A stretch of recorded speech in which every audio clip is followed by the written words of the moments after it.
From Russia's perspective, the visit is extremely positive, and India has bestowed honors on Vladimir Putin that he can hardly get anywhere else in the world. I would actually argue that Donald Trump deserves a Nobel Prize for bringing India and Russia together the way he did. That said, while Indians may celebrate many of the memorandums of understanding and agreement, the question for me is, how many of these agreements are actually going to come to fruition once the pomp and circumstance moves on?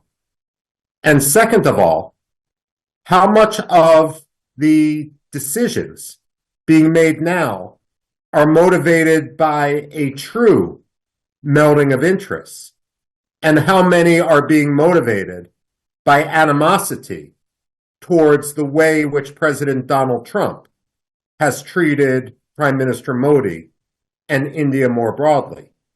Put another way, is a few months or a few years of Trump worth reorienting India toward Russia for decades to come?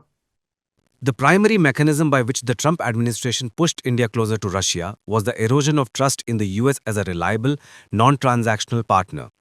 The foundation of the burgeoning US-India strategic relationship, built painstakingly over 2 decades, rested on shared democratic values and a common long-term hedge against China.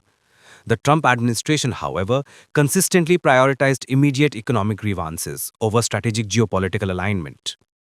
President Trump's public description of India as the tariff king and his subsequent decision to strip India of its generalized system of preferences, GSP status, a significant blow to Indian exporters, sent a chilling message to New Delhi.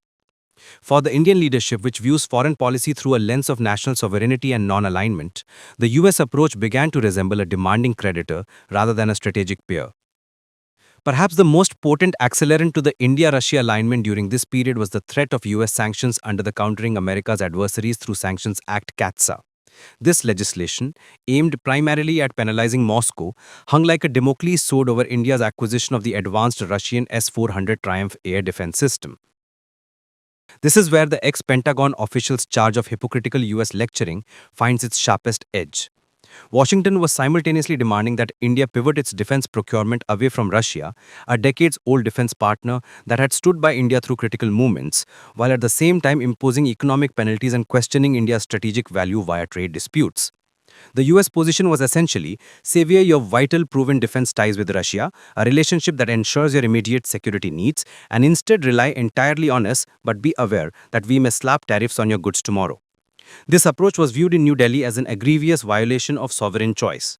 It failed to appreciate that India's relationship with Russia is not merely one of buyer and seller, but a deep entanglement of platforms, spare parts, joint ventures, and shared maintenance protocols that cannot be severed overnight or even over several years without dangerously compromising national security. Russia, even as it deepens its relationship with China, crucially maintains its arms supply to India and, just as importantly, refused to publicly condemn or pressurize India over the border standoffs.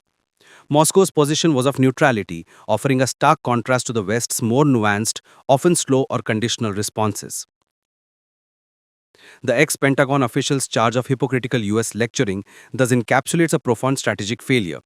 The aggressive, transactional US policy framework, built on the premise that partners must comply with US demands or face consequences, did not diminish the India-Russia relationship.